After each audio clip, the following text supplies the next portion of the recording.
For example, if you read 1 Timothy chapter 6, verses 9 and 10, the Apostle Paul warns those who pursue wealth, but those who want to get rich fall into temptation and a snare and many foolish and harmful desires, which plunge men and women into ruin and destruction. For the love of money is a root of all sorts of evil. And some, by longing for it, have wandered away from the faith and pierced themselves with many, many griefs. But wealth also can be a dangerous trap. And this we have read from our second reading.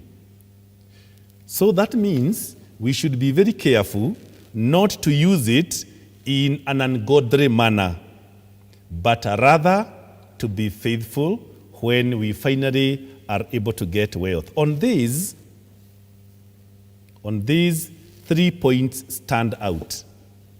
Number one, wealth can be a dangerous trap that leads people to eternal destruction.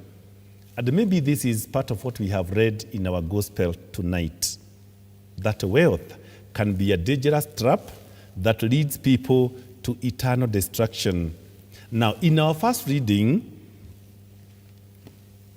James points out 3 ways that wealth can become a trap that leads to spiritual destruction.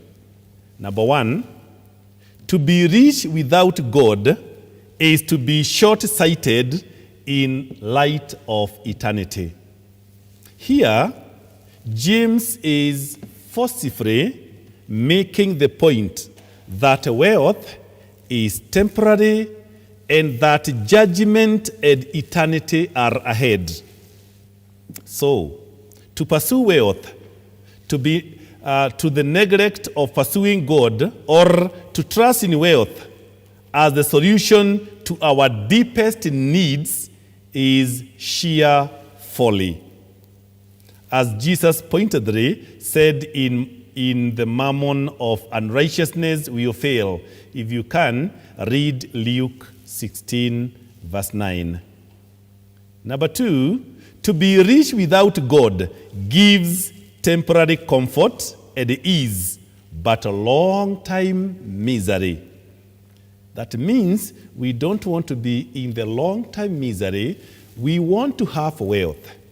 We want to be rich, but we want to be rich with God, because being rich without God, again, spells doom for men and women, whether they know God or not. Number three, to be rich without God provides short-term advantages, but long-term loss.